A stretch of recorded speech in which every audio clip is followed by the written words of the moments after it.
Welcome to episode 102 of the Blathering. I am coming from the shadows today of my studio that is a swamp. It is a swampy, humid day. Not that we haven't had humid days before in Southern California, but anytime you get a humid day like this, you kind of think, is this proving something? Is this proving something? It's pretty unnatural. It's pretty unnatural out here today. So that might mean it's an hour of power for the show today or so. I might be here for about 90 minutes or less. We got a lot of people checking in here. Chris Kiefer says, hello, fellow Cult of Ken members. You know, I do have a stand-up joke about starting a cult. That makes good sense. Rich T's here, says, hello, Ken. I say, hello, Rich T. We got Big Lou's Clubhouse here, 99 degrees with 86% humidity here, Jack. Okay, you win. You win, Big Lou's. I stand down. I don't, okay? No. You win. Come to Burbank. Joseph here says, I can't, but haven't had a minute to breathe from work since being at your show. Well, Joseph, that's a good thing. There you go. That's a good thing. Troy says 95 degrees and gross in Massachusetts today. Michael says definitely feeling the humidity. It's rough. So it's Brian Taylor checking in. I think he's up in Canada right now. Ken Plume checking in from Ollie's. He's going to get some toys. Major Problems is here as well. Evan, ahoy, ahoy. Smithers, ahoy, ahoy. To be clear, I don't think it's completely unnatural that there's humidity all over the country today, all over the world, perhaps. It's a weird day in Burbank. It's earthquake weather in Burbank. And I don't know, I said that today, and and Grace was kind of like, she thought I was crazy, which, to be fair, is normal. It's normal that she would think I'm crazy based on something I said. We have a generation between us, essentially, Gen X to millennial. But she also didn't grow up in California. And earthquake weather is something very specific. And is it real? No. I've never had someone say, ooh, earthquake weather today, and there be an earthquake. But one day it will be true. I don't know. Maybe people, they tell the story. I tell that in the Northridge quake of 94, it was earthquake weather that day. Troy says earthquake weather sounds shaky at best, but it's real. Earthquake, 8984M. Brady says earthquake weather. It's real. It's a thing we have in Southern California where, again, I think even the definition of what the weather is, to me, it's a still, calm, hot, humid, but darker day. It's dark out there today, and there's not even really a lot of clouds in the sky. But you go out there, and it just seems like everything's like the light. I've got my lights dimmed a little lower. The lights are dimmed in Southern California right now, and it's very still. It's very quiet and humid. Not too hot. It's actually cooler than it was last week, or last few days. It's a weird thing. And people hate, and Grace hated when I said earthquake weather. She says, "Don't. Why would you say that?" It's like, well, I don't think earthquake is actually happened on earthquake weather day. Brian Tiller gets it. It's a thing, and I'm not saying anyone here says it's not a thing. I'm not making something up. It is very real. Big Lou says this one. I'm really hoping that the hurricane in the Caribbean hits us for the reprieve. There you go. But it's weird. We had an earthquake the other day locally. I missed it, which I don't like. I love earthquakes. I say that without any caveats, other than obviously I don't want a big destructive earthquake that takes away my home, my community, and causes death and fire destruction. All right, is that the caveat in this caveat world you want us all to have? I like oranges. You hate bananas now. Okay, I don't want a devastating earthquake. I get them. They're all over the world. But California is a little more built for earthquakes than other parts of the world, number one. And two, they're fun, okay? A 4.7 that rolls you in your seat a little bit is fun. And you're lying to yourself if you don't think it's fun. You're from SoCal, okay? I know people have, like, earthquake anxieties. Why? You can't control it. You just got to shake and roll, man. Shake and roll. I think they're fun. Earthquakes are fun. Catnap Sucks says it. Hot take. I do want to shout out a new channel member, Addie. Got to scroll up to see that. Addie becomes a YouTube channel member. Channel members get to call into the show. We'll start taking calls here in a second. Like I said, I'm not sure how long I'll be here today. You're always guaranteed an hour, but could be 59 minutes, could be 59 minutes, 59 seconds today. So call in. Be a channel member. Become a Patreon supporter as well. Super chat coming in. Thank you. From Mr. Adam Knight. Hey, Ken. Have a taco off the dollar menu on me. Appreciate you, brother. I appreciate you, Adam. I am going to announce that Tully's here. Love it when Tully's here. Coming in hot with the plate pizza rolls. I used to love pizza rolls. And then a YouTube channel based out of Wisconsin destroyed pizza rolls for me. Or at least their fan base did. But I do love a good pizza roll. Let's see. Where do I want to go? I do want to take care of some housekeeping. I've got to fix my car phone mount. Which, when I say phone, I really mean camera. I'm going to fix my... I had to order a replacement part for my phone holder in my car. When I do that, I think I'm going to start reviewing fast food like we talked about. It's going to come up today, too. Fast food, convenient food. I think I'm going to do reviews. I'm going to have a little more fun on this channel. I got away from some fun because this last year, I've just been a little stressed, and I've been really serious. And there's a lot of things in the world to be serious about. That's why I have Any Time with Ken and Alden. Occasionally we have silly, stupid stuff. And I want to get serious here, too. I'll probably get that in a second. But you know what I mean? I kind of took a lot of stuff off this channel that I was like, nah, I just want to talk in the shadows. But I think I'm going to review fast and convenient food. I'm also launching this soon, Fortnite Fightcast, which if you ever saw my shorts I was putting out there in reels that were edited Fortnite footage into game broadcast style humor. I think I'm going to do some of that on this channel. I'm back to throwing things against the wall. Not because I want to see what sticks, but because I want to have goddamn fun every now and then. How about that? More housekeeping before we get into it. The three things will lead us off here. Then we've got a call. Brennan's lining up with a call. If you want to call in, the link is either posted on the channel member posts on YouTube or on the Patreon page. I'm heading to Little Rock next week. Leaving on a jet plane. I'll be in Little Rock for a long time. 6 shows at Little Rock, August 7th through 10th. Little Rock, Arkansas at the Looney Bin. Mark Ellis headlining, of course. I'm featuring there as well. Cannot wait to get there. When I come back, I will have a show to perform at that I'm very excited to be a part of. Friday, August 16th, 7:30 p.m. at the Lyric Hyperion here in Los Angeles. Horror Years Old, a fun comedy variety show about aging. It's Joseph Scrimshaw's birthday, August 17th. But on the 16th, we're going to celebrate with this great variety show. Laser the Boy, me, Audrey Kearns, and Hal Lublin, the great Hal Lublin, will be on the show. I'll be doing some stand-up. There'll be some sketch. There'll be perhaps some music comedy, a short film, a lot going on there. And you don't have to be in LA to see it. Go to Joseph's website, and you can get information on how to get the live stream. A lot of fun there. If you're on the Patreon page, you've already seen it. But my full headlining set from Flappers on June 30th is available to all Patreon supporters. Check that out there as well. That's the business. That's a bit. Bupenheim's here. Good to see Bupenheim here. Also, Red Baron versus over Totino's. Okay. Oh, ooh, we got some good hot pizza roll takes here. Oh, pizza bagels. Okay. Evans says, go picture. You got go picture, kid. PLD's here. Matty Gunner's here. Still need to try pizza rolls. That's the most British thing I've ever seen. It's the most British thing. It's the most UK thing I've ever seen. Still need to try pizza rolls, says Matty Gunner. Get over here again. Try pizza rolls. I love when earthquakes get together with Typhoon, the natural disasters. WWF Tag Team Champions. Oh, no. Oh, no. Laserbolt video. He's got a neighbor just passed away. Oh, no. Well, Laserbolt, we send love to them and theirs. That's not good there. All right. All right. Big Lou says it's a 12-hour drive to Little Rock. Yeah, get on your horse. Detective McCarslow's here saying, do they not have them in the UK? I don't know. I don't know, man. I don't know. Like, does America need to send pizza rolls to the world? Could that be our legacy? Because we need to get some newer ones. What a time. What a time.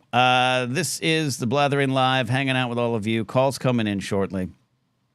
I do, though, want to start the show with a little bit of a three things. This is what I do for my old podcast, The Three Things, where I just talk about the three things on my mind. And I'll say this. I'm going to...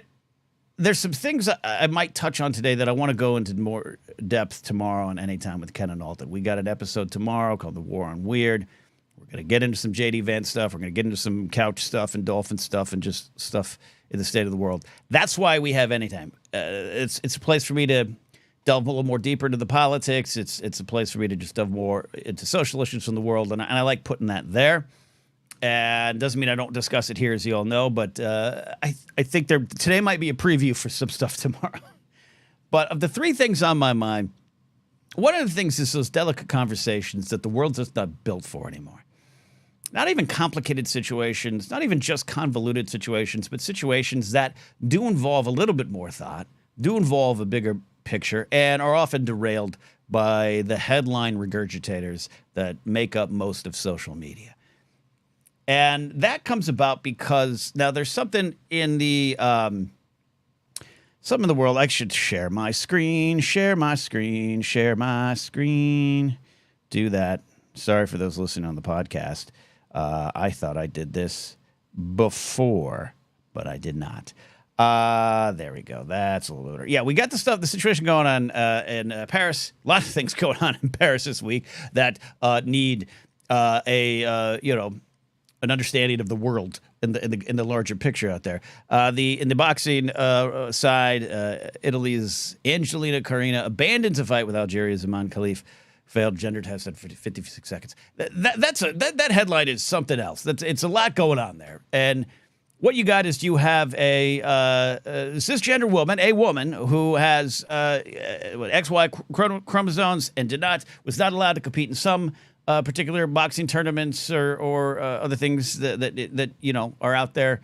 That can get taken and rolled into a headline, and then you got this girl who's like, "That's the hardest I've ever punched, so I quit after 46 seconds," and it's turned into just an absolute crazy social media day for people willingly, maybe even accidentally at first, but then willingly spreading misinformation, spreading lies, forming their hot takes, and just absolutely shitting the bed in terms of understanding humans and understanding complex situations, and the lies you see just roll down the hill. This is a woman, but you got the culture rage right trying to, and successfully in some cases, making people think that this wasn't and when I say woman, that could mean a lot of things, but a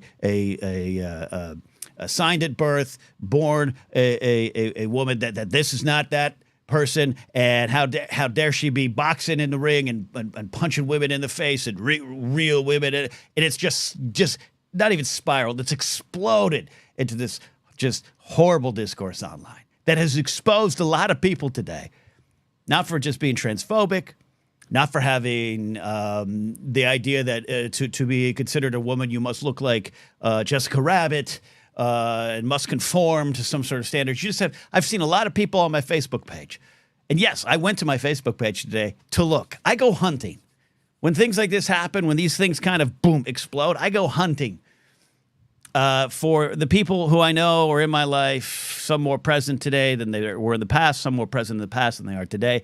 And it's like, I feel like I'm Steve Irwin, the crocodile hunter. I'm like a transphobic hunter. Like, oh, did you automatically jump to one giant, actually incorrect conclusion? And did that expose something about you, including just maybe a general ignorance? I found you. Boom. And then you can be out of my life. You can do that with other situations in the world as well. That was today for me. And we're going to talk about all this more and more. Yeah, well, Laura Roman says, where to begin with this discourse? Yeah. Where to begin with it? I'll tell you where to begin with it. Logan Paul's an idiot is one thing we can say. And I promised Alden Diaz, we're going to talk about Logan Paul tomorrow. We're going to talk about more of this tomorrow. So this is why I'm saying this is kind of a preview. It just showed us where we're at.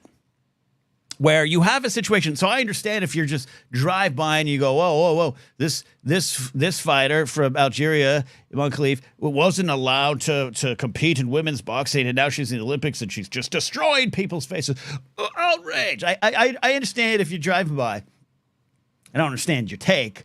I don't understand you as a person, but I understand where you could see that and just stop there. I always say you could stop there and choose not to dig deeper, and choose not to say that this is a Again, I want to be clear. When I'm saying when this is a woman, that could be misconstrued as saying, again, that there's only one definition or one accepted way biologically. I hope you all understand that. I'm not meaning that. But if you have that, you want to go that direction with your cultural outrage, you're going to take that. You're going to take that one little headline. You're going to run with it, and you're just going to smash through the windows of discourse. And it's all been.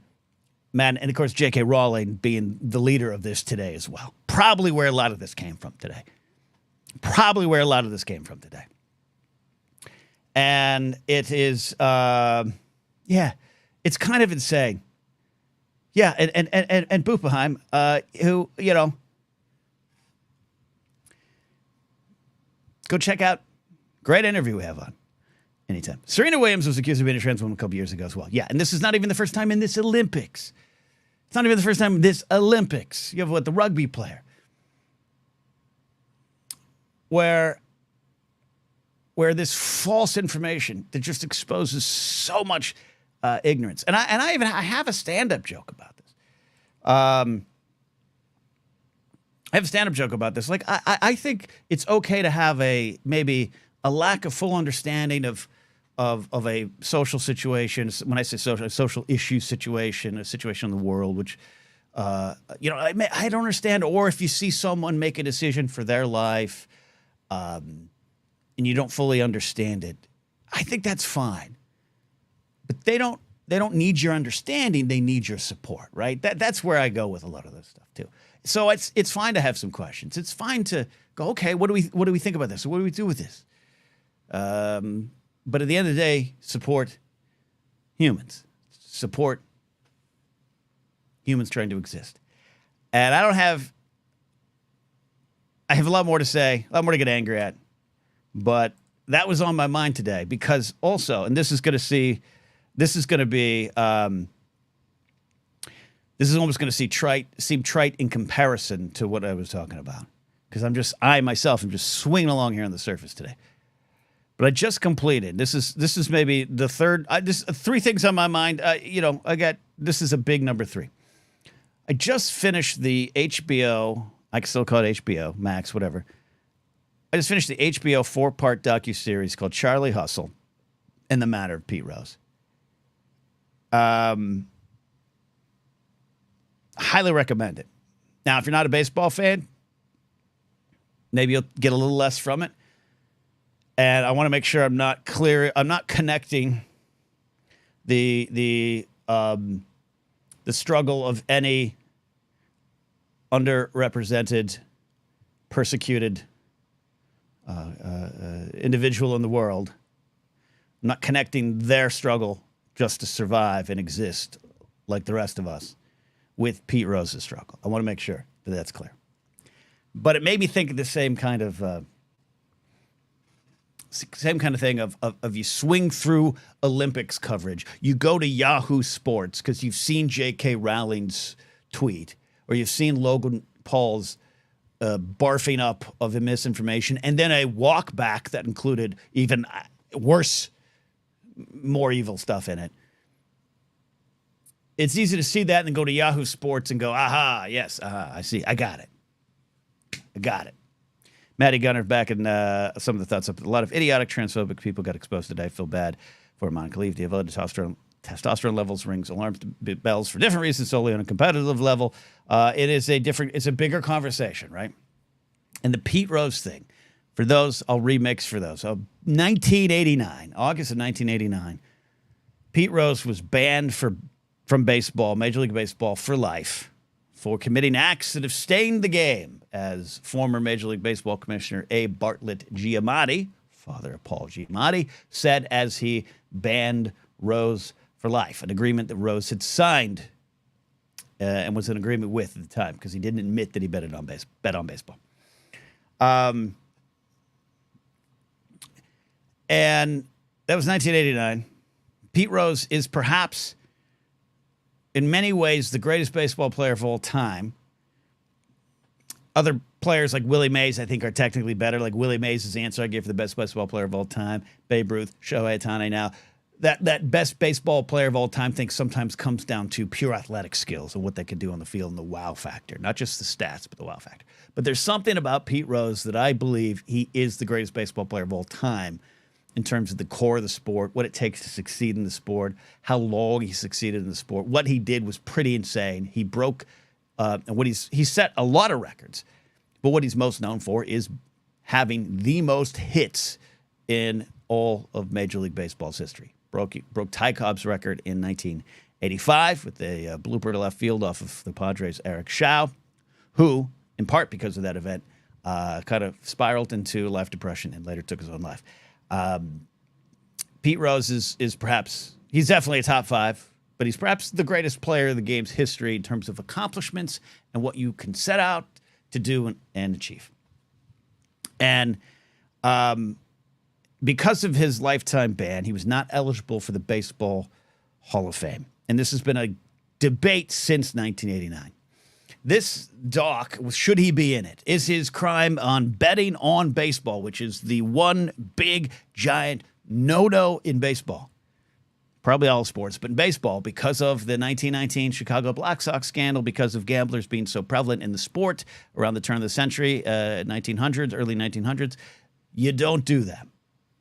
You don't do that. So since 1989, for about 35 years now, I, as a baseball fan, have always been in these conversations about should Pete Rose be in the Baseball Hall of Fame.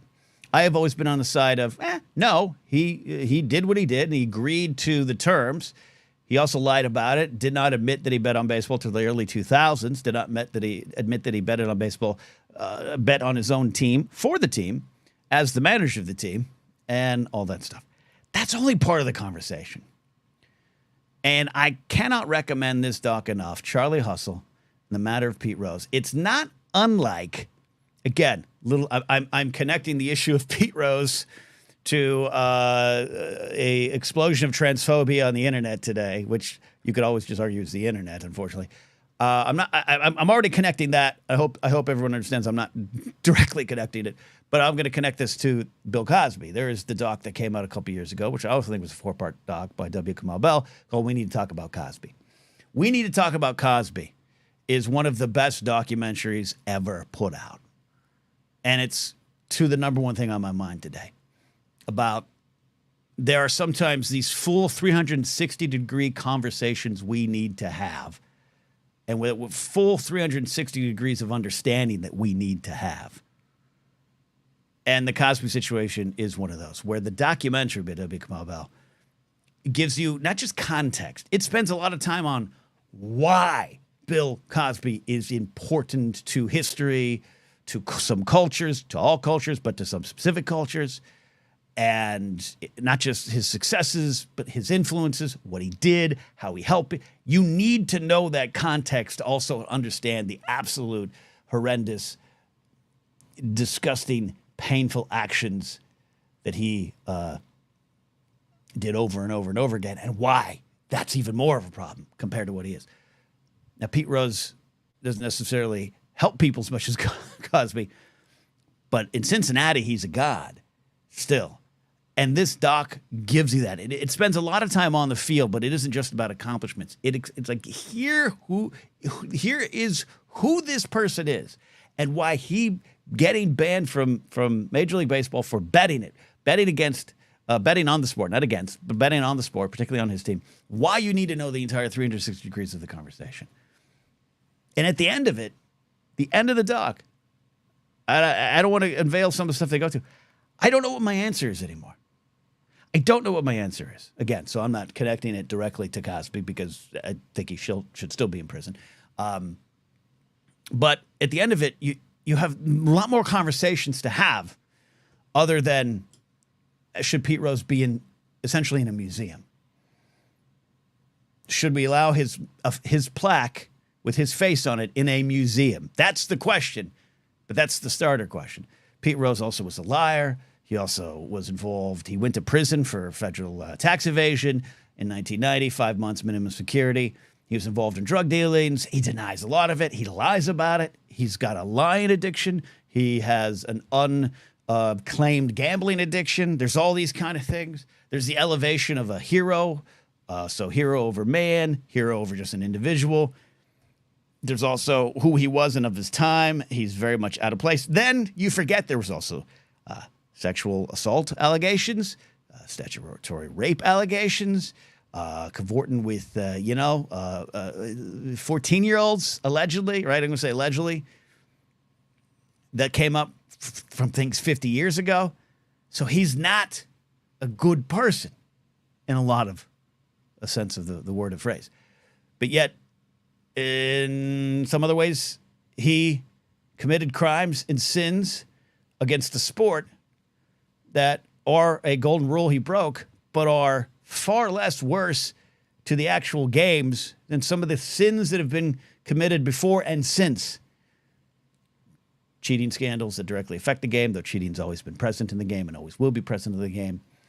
Steroids, which directly affected the outcome of the game. And as Pete Rose said, if I was a drunkard, or if I did cocaine, or I physically abused my wife, I'd still be in the game. He says that. I'd still be in the game. And that made me think of the amount of athletes, but the amount of baseball players in the last few years who have been suspended for violating the league's domestic abuse policy and then are welcomed back with cheers. I just had dinner not too long ago with some friends in my fantasy baseball league who were upset that Trevor Bauer was not pitching in the major leagues. And if you just know who Trevor Bauer is, not only is he just kind of an intense alt-right mega a-hole, he just had a series of sexual assault, not just allegations, but a lawsuit. And there was some convoluted stuff in there, consensual, who knows. But end of the day, he's not officially banned from baseball, from Major League Baseball. But all the teams, no one wants to sign him. And my friends at this table, good people, family men. Young kids, they want their kids to look up to athletes. Not always a bad thing, not always a good thing. But they were upset that Trevor Bauer was not allowed to pitch in the major leagues. That basically there's been this collusion to keep Trevor Bauer. Yeah, he did some bad things, but he was really good. And Pete Rose brings that stuff up without saying those names directly. I bet on my team to win. I violated a rule. I'm very sorry for that. If I had beat my wife, I'd be in the game still. And it just left me going, there's so many. And then even you have the commissioner of baseball going, we're talking about a museum here. If he's in a museum, but he's not involved with the game, is that a problem? And it just got me thinking about all these situations that we run into every day that involve the 360 degrees of thought. And we're in a world where it takes one syllable for success. It was fascinating. I don't have the answer. I don't have the answer. I have spent about 30 plus years saying Pete Rose should continue to be banned from baseball and should not be in the Hall of Fame. I still think he should be banned from baseball.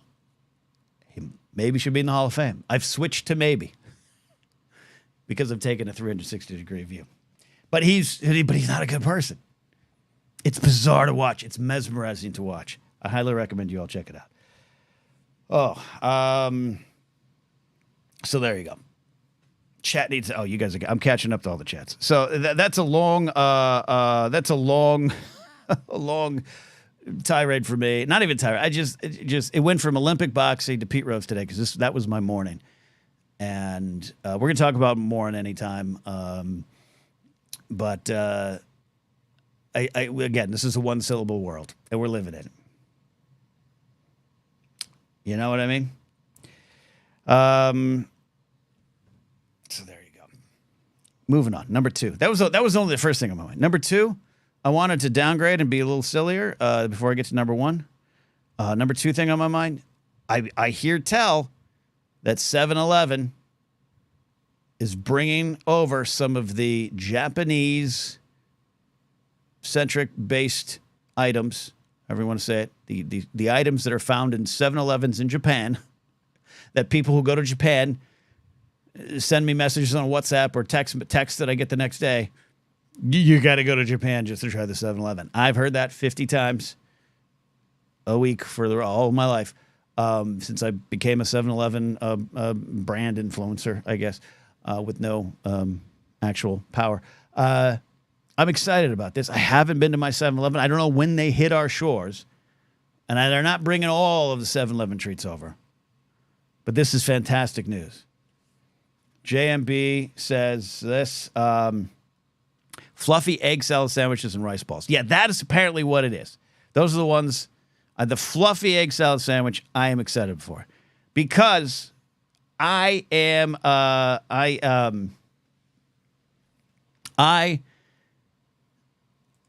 very big fan of egg salad sandwiches. There, I said it.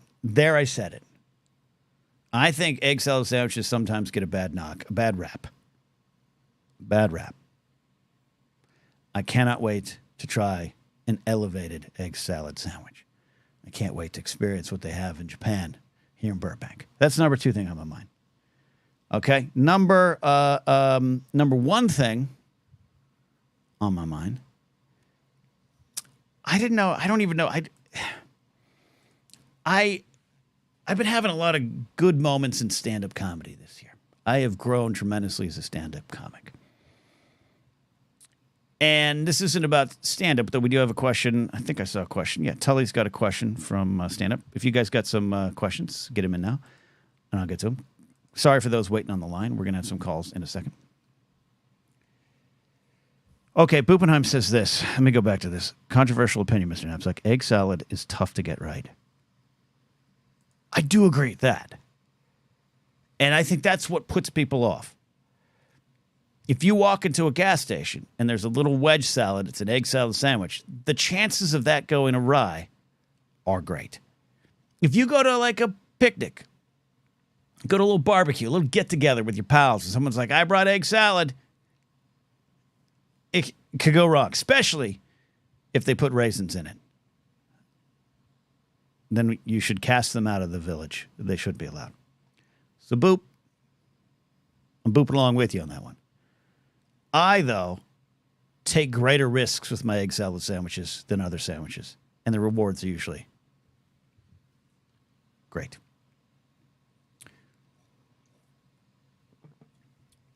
So going back to where I was, my number 1 thing on my mind. This isn't necessarily a conversation about anything I've done in stand-up in the last year. But I've seen tremendous growth in my performances as a stand-up comic and a tremendous growth in my confidence as a stand-up comic in the last year. The words haven't changed. A new bit shows up here and there. A new line shows up here and there. The words haven't changed. In fact, I still want to improve my bits. I want to improve my words. I'm reworking some things I've already even released and put out into the world. I'm reworking them. But I've changed.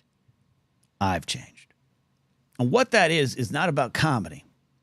Is that I have finally found, and it only took me 48 years, I have finally found that when my 2 feet are planted firmly on that stage, I am still myself. Where in the past I had not. I shrinked away. And again, I want the words to change and get better. I want the laughs to get bigger. I want everything to improve constantly. But even over the last few years where I have done pretty well as a comic and have done some good things that I'm proud of, including the show in London in April 2023, I've gotten better in the last just 7 to 8 months, because we're almost at August now, right? Tomorrow. Woo, 8th month. Because I finally cut myself a little bit, cut that rope holding me to the dock. You've heard me talk about that before. Where in my life, not just in stand-up, but just in my life of who I want to be, I have found myself tied to the dock, meaning I don't swim out too far. I have grand visions of swimming far out, but I don't. I tie myself to the dock, and I just paddle. And I give myself the illusion that I'm swimming pretty far from the dock, and the dock represents a safety. The dock represents not trying, not just about succeeding, but not trying and not moving forward and not taking risks. It's safety. The dock is safety. Safety isn't a bad thing, but safety can be a thing that really does trap you. And as a creative, it can trap you a lot. And it just finally happened. I just finally decided to hit it head on as a comic. Because for the 20 plus years I've been doing stand-up comedy on and off, like what you're getting here on this episode today is me, but that's never translated to the stage. Either I was trying to be what I thought a comic should be, or trying to be what I felt a comic should be, or what I felt myself as a comic should be, but I have failed to be myself. And over the last 8 months, I've started to not only become myself, I have felt myself on stage. I just had a set last week at Flappers on a Saturday night where I was doing and saying things without even thinking of it because it was from me. It was a good set. It was a really good set on a packed lineup of great comics. And a year ago, I would not, one, have been on that show. Two, I would have crumbled under not the pressure that the audience gives me, but the idea that I don't belong here on this show. That these other names around here are better than me. I'm the fraud. That would have been just a year ago. But I ended up having a great show. Nothing planned, nothing too thought out. I just flowed. The ebb and flow of being myself in a creative environment. And I'm now, more than ever, feeling like I belong on that stage. It's only taken me 21 years, 22 and a half years almost, 20, yeah, about 22 years. And I say that to say to anywhere, any of you out there, not just those trying to get through some creative pursuit, but trying to get through life, trying to get through your emotions. Cut that rope from the dock. Be you. Swim out there. Swim deep into the lake. Swim away from safety.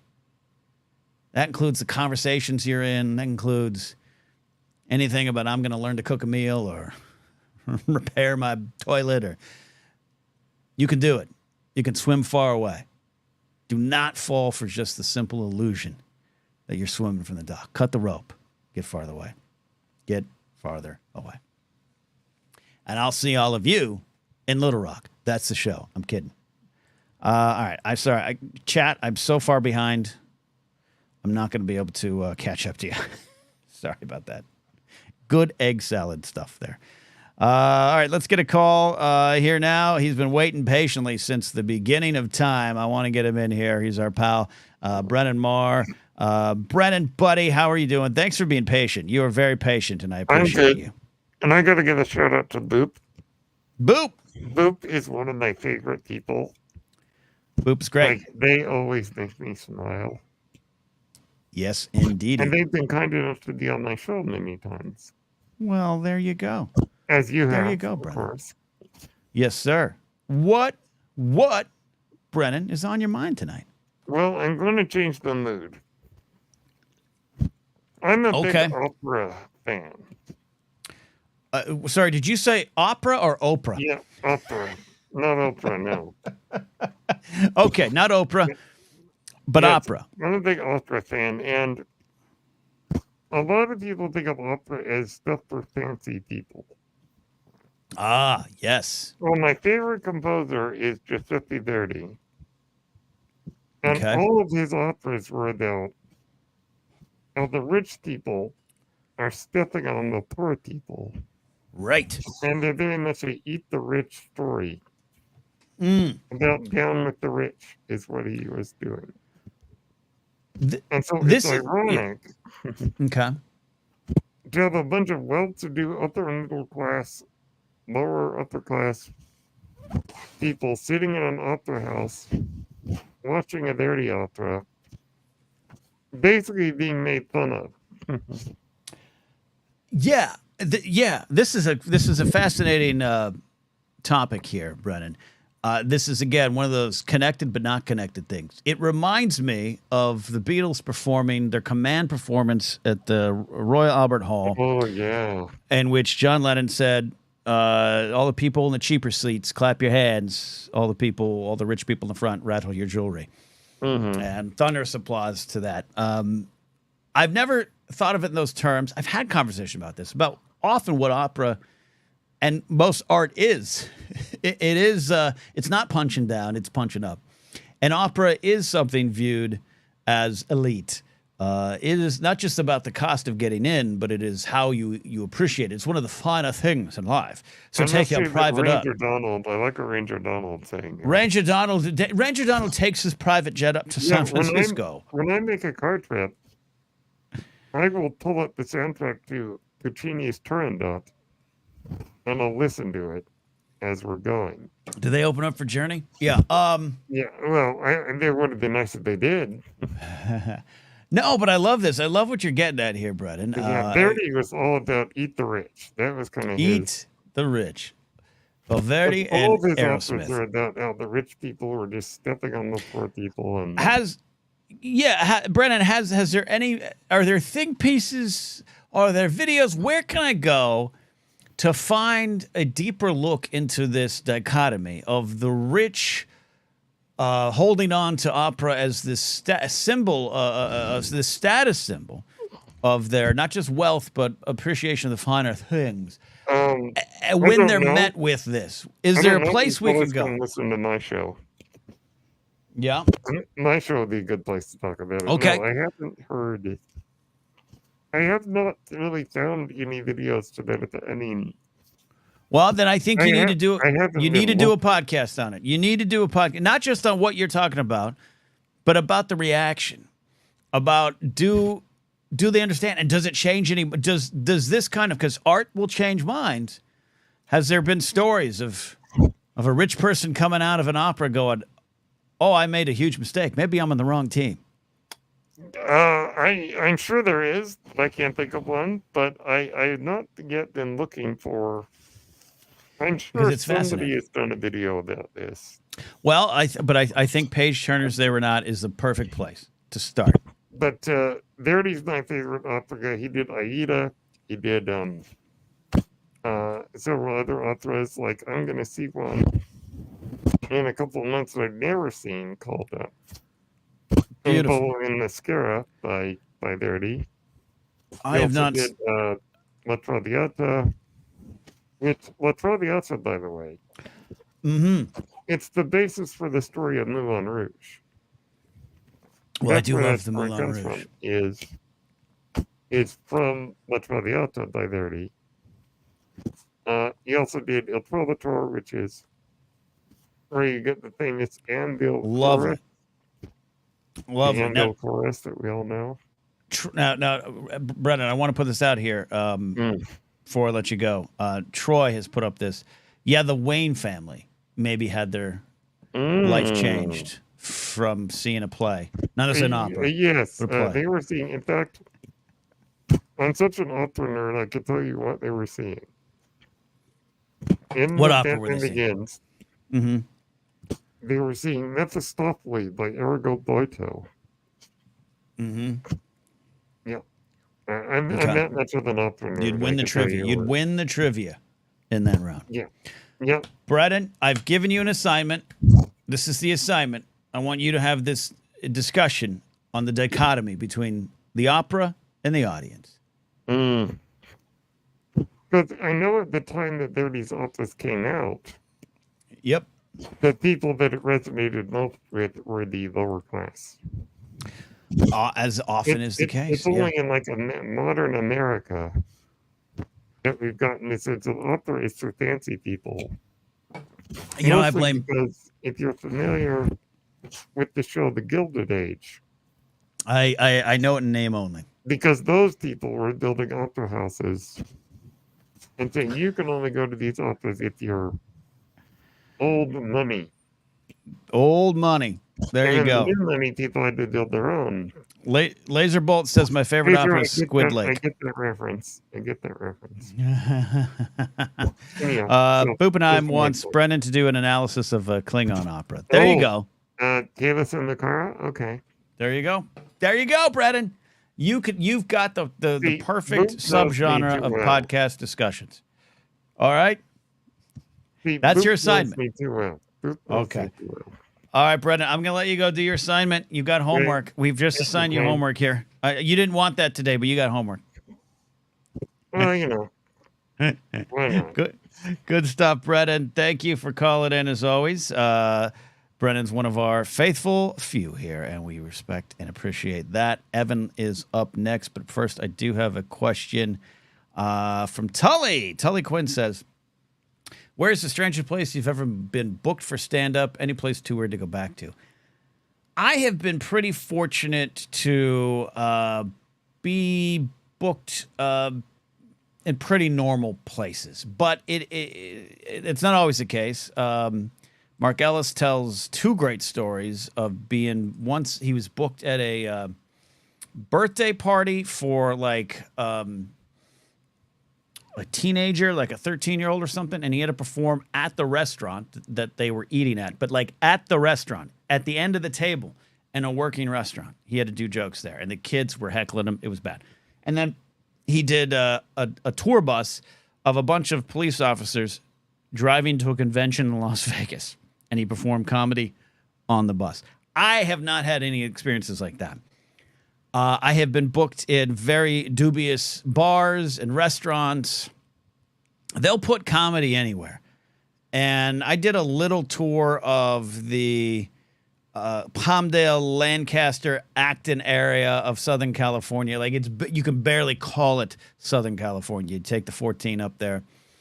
It gets towards the desert there. And man, they'll, back of restaurants in a little room. Yep, we put people in there. It's comedy night. And then they pull you aside and say, could you please don't say anything dirty? Like, okay, I've been in biker bars in Corona. Just ask Cody Hall from Wangers about biker bars in Corona. I have been at a restaurant, a bar and grill in Palmdale that was shut down because there was a couple murders there. I've been in those places. They'll put comedy anywhere. So Tully, I've been fortunate to not be, other than the bars, other than the worst thing ever is when you go to a bar show and you get to the bar and everyone's playing pool, everyone's having drinks and watching sports on TV, and they're all having fun.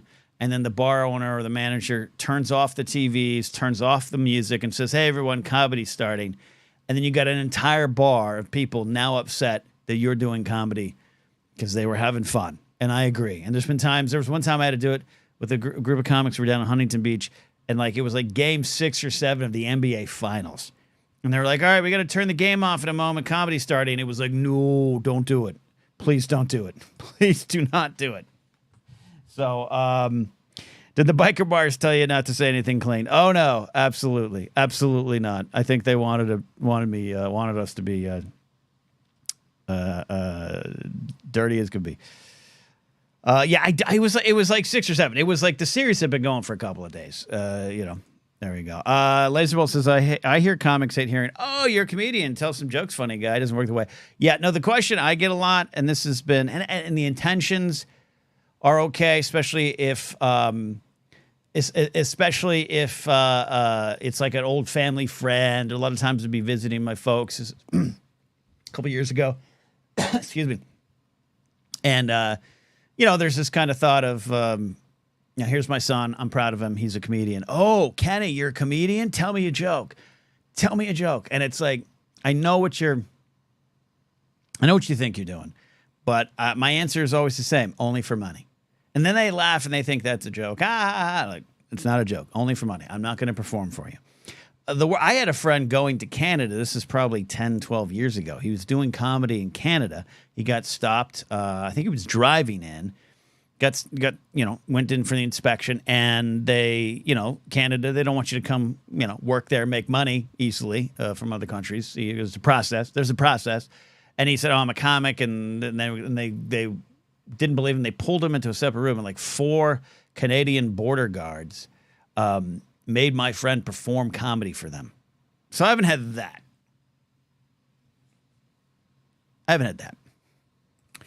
Boop. There was a very nice comedian that performed at a local barbecue restaurant in Augusta, and the crowd completely ignored him. So we brought him a drink after a set, ended up hanging out with us for a bit. That is, you know what? Boop. I don't know if you believe in the Lord, but you're doing the Lord's work.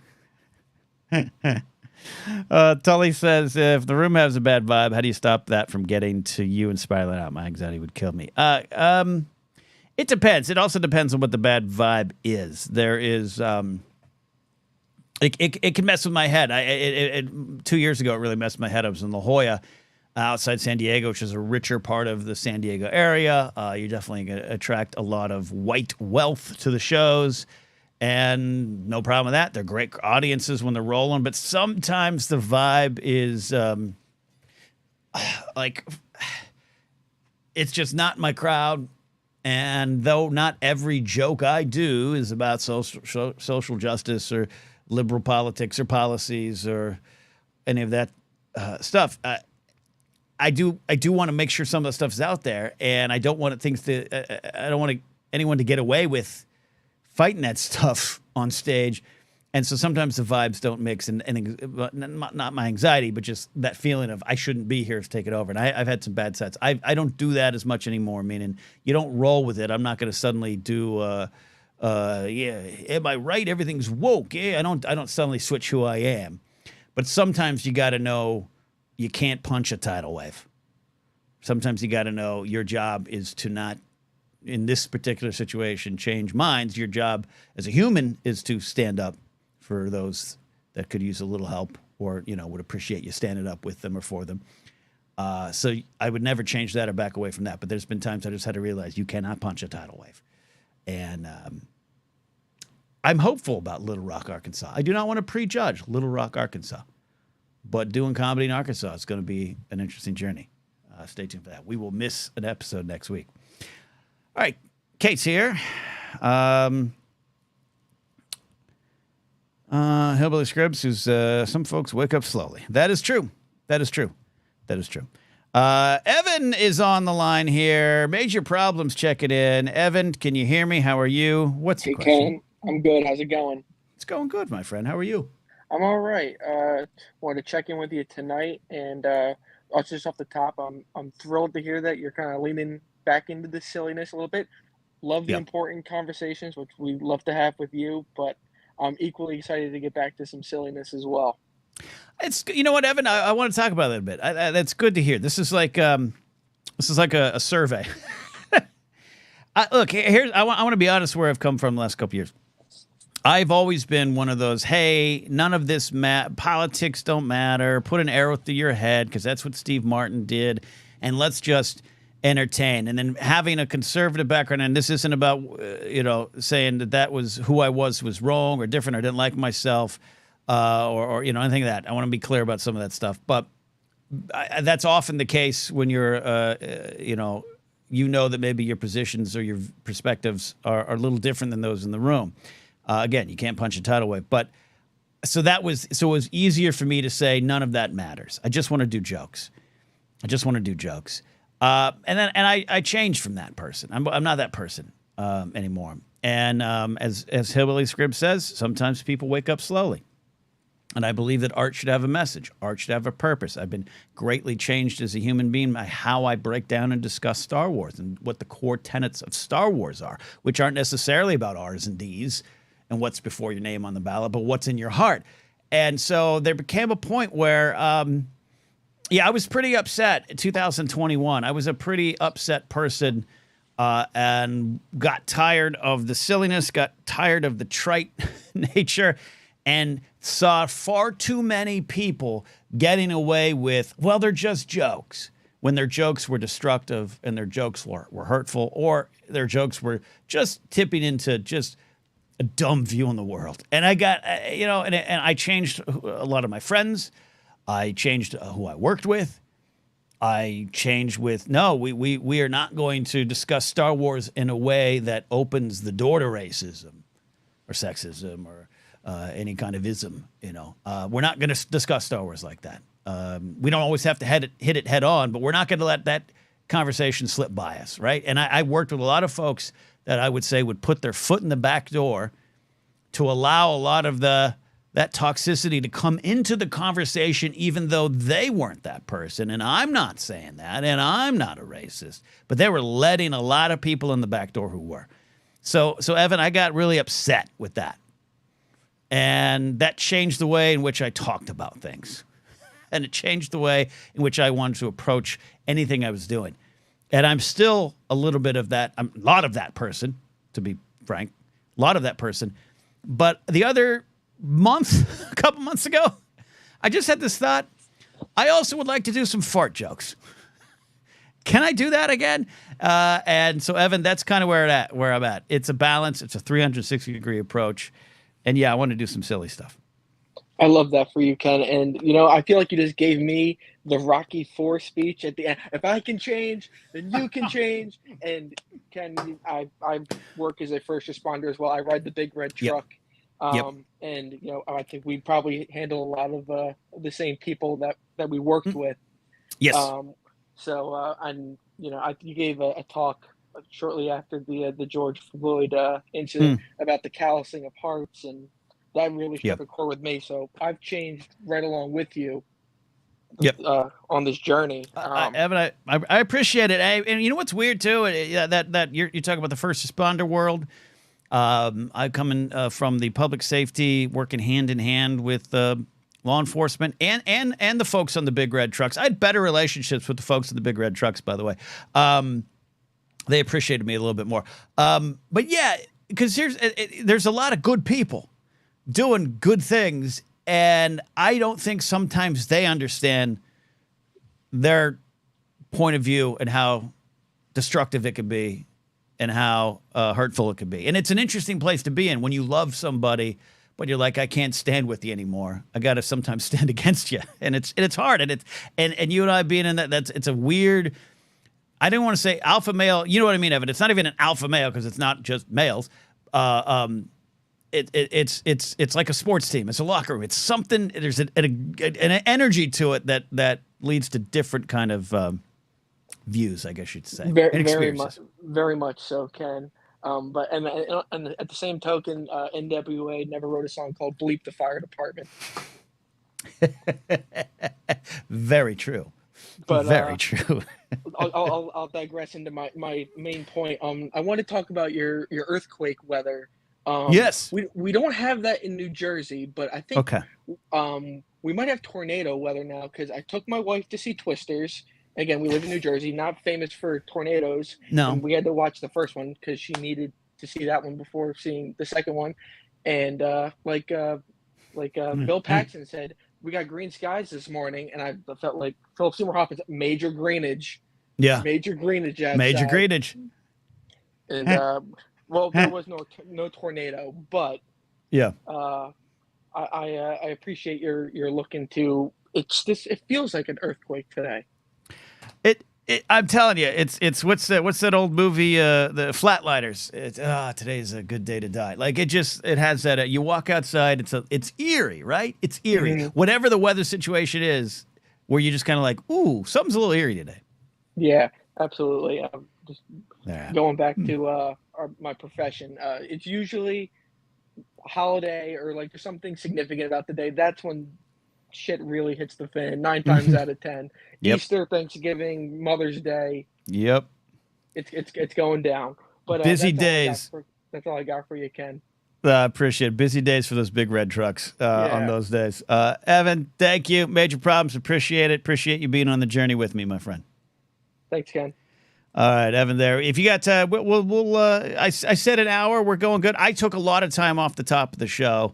Ranted and raving. So if you want to get a call in, got a question, let me know. Get in there now. Get there. Become a channel member and call into the show. I do want to bring up the series. We're talking about comedy, or me just. You guys left a lot of good. You collectively in the chat tonight. You all gave me a thumbs up on fart jokes. So I'm going to announce my new show called The Fartin' Hour, and we'll just go with there. Rich T said something I really liked here. I'm going to bring it up, Rich.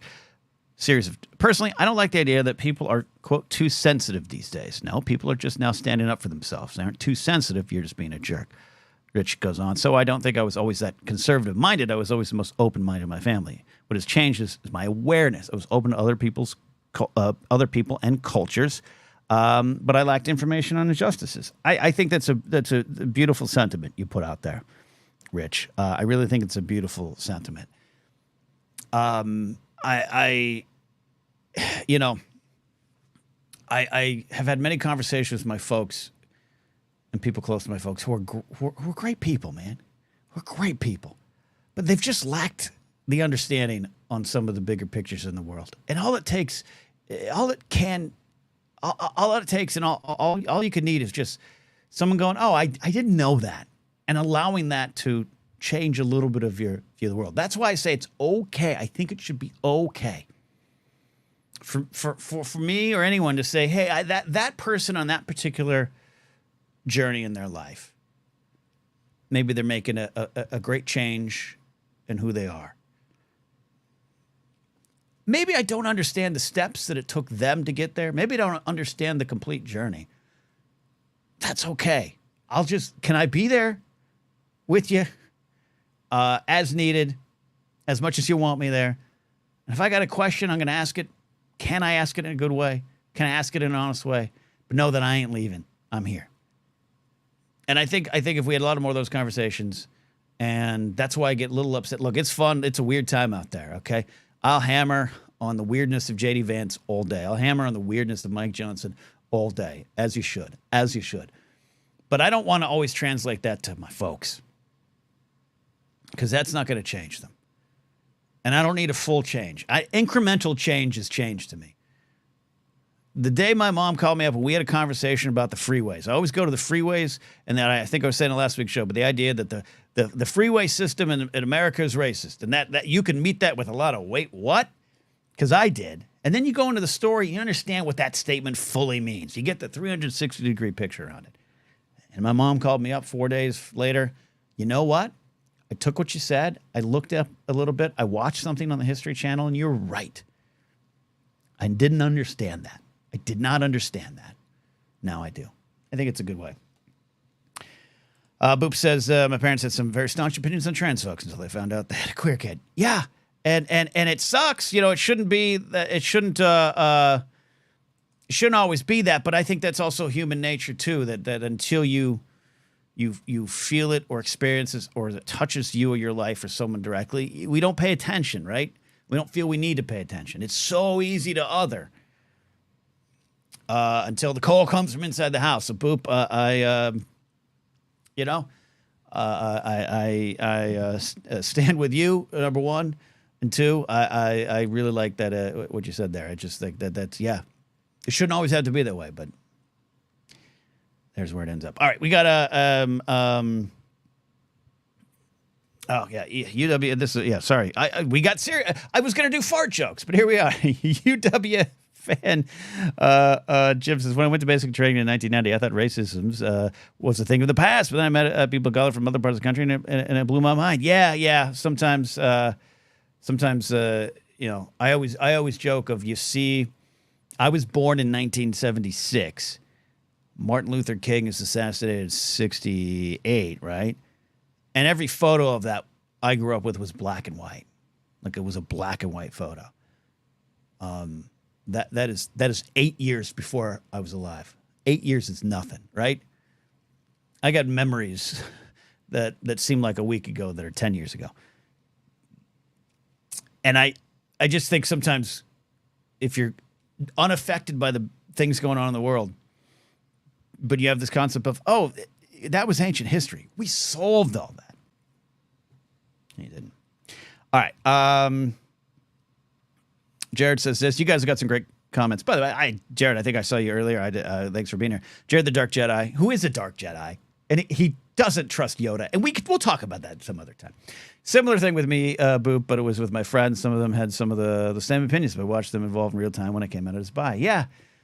I look, it's vitally important. I have a friend interviewed years ago on Knapsack Files, and I said it on the episode. I've remixed it before. We'll get a call from Steve here in a second. Got a story about Pete Rose, but I had a friend that who was a gay man, about 10 years older than me. So imagine what he went through as a gay man in this country, 10 years older than me. Not only that, a gay black man. So, it's two different worlds I was not a part of growing up as a white straight kid in the suburbs. So when I moved to LA, I had some of those like, because the hot button issue of the time might have been like, should the gays get married? And I was always like, wow, no, they should not. I may be a civil union, but and then I started working with my buddy. Not only became friends with him, we worked together. We had a little comedy channel in the early days of YouTube. I miss him tremendously. He's in another part of the city. We don't see each other as much as we'd like. I loved him. And I remember when that was on the ballot. I say this to folks like Boop and Jared, whose own experiences and own, even at times, struggles in life might change minds. Your journey will change minds. It will. When I was in the ballot booth, in the voting booth in like 2008, with I remember the old no hate campaign and all that stuff was going on Measure 8, I think it was in California here. I remember thinking, it is no longer about whether or not I believe in gay marriage and am I voting yes or no. I'm voting for my friend. I'm voting yes for that friend to have that right. Because not only do I want him to get married, I want to be in the goddamn wedding. And that would not have happened without knowing and experiencing that personal journey that they went on. Haskell says MTV debuted 43 years ago today. Or 31 years. It's 43 years ago today. Yeah. Regardless, I saw that going around. Boop says, I'm here to change minds about LGBTQ rights and also the Super Mario Brothers movie. That's a good way to look at it. All right, let's get to Steve, who's always got great calls. He knows how to do it, Steve. No top 5 today, but you got a story. What do we got? Hey, Ken. Thanks so much for having me. Appreciate it. Love it. Love when you call in, buddy. Thank you. So yeah, no top 5, but I do have. I was enjoying the Pete Rose commentary earlier. And I'm myself a huge Cincinnati Reds fan. Ooh, but, okay. Yeah, we'll get to that another day. But I did just have a quick my own personal Pete Rose story. So I was in Las Vegas for March Madness one year, and I was with a group of friends, and we were walking through the mall that connects Mandalay. I don't even know if it connects, but it's the mall in between Mandalay and the Luxor, and there is a sports memorabilia shop in there. Okay. And this was the middle of the day. This was probably just after lunch. And we see Pete Rose sitting by himself in this sports memorabilia shop at this little picnic table with, like a little stanchion thing roped off. There's nobody there. Like the whole mall was dead empty, but the sports memorabilia shop specifically was a ghost town. And so we walk in, we're like, oh, hey, this is Pete Rose. We're, it's March Madness. We've been enjoying Vegas, so to speak. So we're not exactly sober. And so we're like, oh, hey, Pete, this is amazing. Like I buy a Reds hat. I'm like, hey, sign the Reds hat. I'm well aware of Pete Rose, the person and everything. But, this is, Reds fan. You see Pete Rose on the real shop. I'm going to buy a hat. I'm going to have him sign it. Right. So anyways, we're just chit-chatting with him, just for having some small talk. He signs the hat. And as soon as he signs it, he says, and I'm sure he said this like a million times. He's like, oh, hey, man, that hat was probably worth more before you even bought it compared to now that I've signed it. I've done this so many times. I was like, ha, Pete. And so we talked to him for a minute. We walk out, and one of my buddies says, hey, you're one of the best hitters, if not the best hitter of all time. You should be in the Hall of Fame. And I have, my thoughts are very similar to yours on that, Ken. But anyway, Pete kind of half looks at us and says, don't bet on it. And then looks back down at his iPad and goes just straight back to looking at the horse race that he was watching. And then said nothing else. We walked out. And we were like, that was Pete Rose. All right. That was Pete All Rose. right. Well, Vegas. Let's go find if we can bet on the UConn Lehigh game. All right. See you later. Yeah. And he lives in Vegas and has been for years because he was in the doc. Have you seen the doc yet?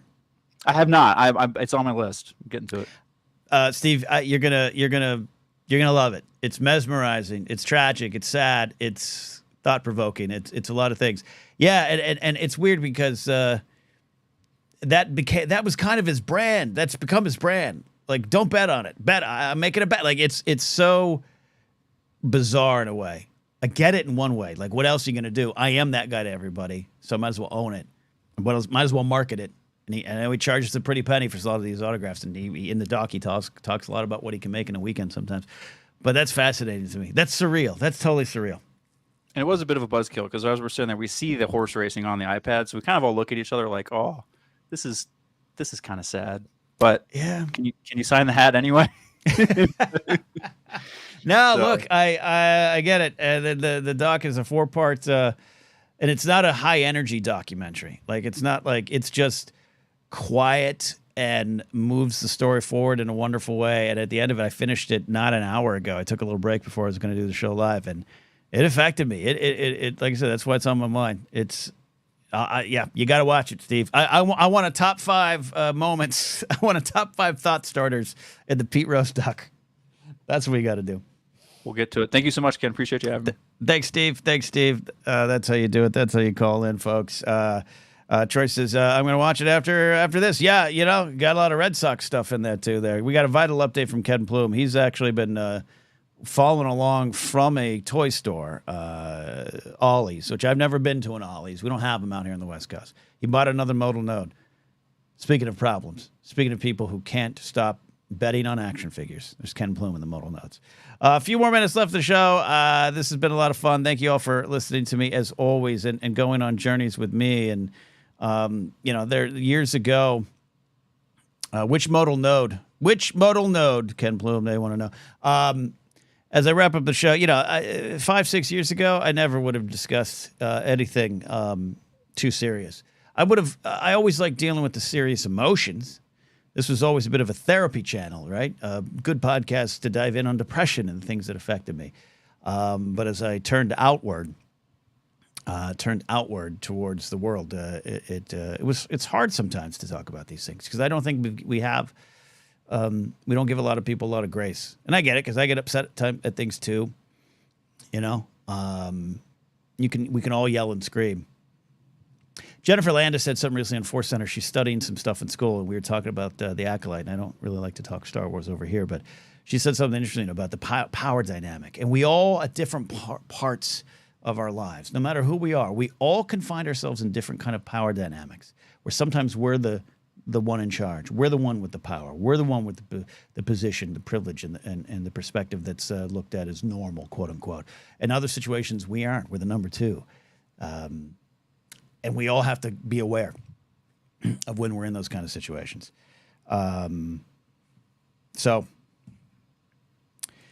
Yeah, Boop says this. Sorry. 89 FM says, such a Force Center, well said. Boop says this. Yeah, Boop, I'm glad you said this, because number one, you're younger and cooler than me. Way more hip of a person than me. But there's a little too much tone police on the internet these days, not a lot of actual listening. I really like that, because also you could put that up against kind of with what I was talking about earlier today about, there's sometimes complicated or convoluted or just bigger situations in which just a headline is not enough. And you want to be able to have some room to discuss it. And that is the internet. That is the social media thing of, I like apples. Oh, so you're telling me you hate oranges. And that can be a problem. And then the tone policing, and then it's not a good faith approach to me. And so, yeah, Boop, you're smarter than me. You're cooler than me. You're hipper than me. But yeah, but counterpoint, I will bite if provoked, as you should. But we all have that. And that's why the Star Wars, going back to Star Wars, but the Star Wars message of turning towards the light because it's there isn't necessarily all about being heroic or being a hero. Joseph Scrimshaw says it best, as Joseph said so many things eloquently and the best. The Star Wars lesson also applies to, will I send that angry email today? That's something Joseph has said on the show on Force Center. And that, to me, is beautiful, because that's the lesson. It's easy to put it into the bigger stratosphere of issues and identities in terms of politics and socials and beliefs. And don't send that angry email. That's the lesson, which is also interesting why in Alexander Freed's Alphabet Squadron Star Wars series, the idea, one of my favorite things introduced to Star Wars, is that Palpatine during the Empire had his minions tracking the actions of everyone. Meaning, did you forge a credit card signature? Did you fail to report all your taxes? Did you get a library fine and didn't pay it? Then you might be a target for what I want to accomplish. Those little things, those little choices. Did you send the angry email? Palpatine might want to work with you. There you go. Troy says, The Cat Knapsack channel. Come for the baseball and Star Wars talk. Stay for the emotional damage. Love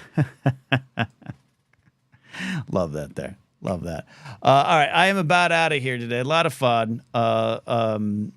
Lot of fun there. Lauren Roma has this comment on the way out. Thanks for those who listen later on the podcast feed, and that's why I try reading the comments. Lauren Roma says, I'm trying to be more vocal and more aware of things like politics and world issues. Yeah. And I think that's part of it. I think there was a point like 2 or so years before I wanted to talk about more things where I thought, I want to talk about more things. It's not always met well. The people around you will suddenly be like, why are you being such a bummer? Why are you being like that? We used to joke like that. Why? What happened? And then some folks have a little bit of a, welcome to the party, pal. Where you been? And other folks are going to maybe tone police you or tisk and the tisk is a problem too. So it can get hard. So Romo, your time, be you. Thank you all. Make AIM great again. Man, I want to read a Star Wars novel. Yes, I agree with that. And UW fan Jim says, you like Friedrich's other book. I did not read his first one, which is the Battlefront 2 novel. Excuse me, the Battlefront 1 novel. But I read his Rogue One adaptation, which was marvelous. I love that Rogue One adaptation. And he gets these characters. He gets Saw. He gets Mon. And I can't wait to explore the book that's coming out. And Alphabet Squadron was good. Twilight Company is the one, yeah. I didn't read Twilight Company, but the Alphabet Squadron was good. It's crunchy. It's a little thick for me. I wish there was 1 or 2 more editing passes to move those books along a little better. But there you go. Final thought of the day comes from Rich T. It's weird when people say back when we used to do this. Yeah, well, today is now. Rich T, that's a great thought. That is the thought of the day. Well, yeah, today is now. I will not be on next week. I might try to do a 20 minutes of coffee on Tuesday morning, so you get that live by becoming a channel member. But also it'll be for the public later. Want to, again, invite some of you to join my Patreon page if you have not, so you can get things like the Young Guns 2 or Young Guns commentary. And I keep saying Young Guns 2 because I'm going to be working on the Young Guns 2 commentary in August.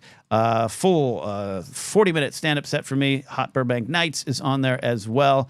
And hope to see some of you in Little Rock. Big Lou, get in that truck and head on out. Look for Fortnite Fightcast coming soon here on this channel and maybe on another channel. You can maybe find it out there. It's always better to build channels out independently with YouTube, but I'm going to start it here on my channel. Oh, and I should say this. We're about 2 weeks out from our biggest win returning. Robbie has been recovering from, some medical obstacles, but Robbie texted me this week. He said, give me 1 more week. I said, I'm on the road in Arkansas. You got 2. So our biggest win will return here on the channel. I really, truly do love you all.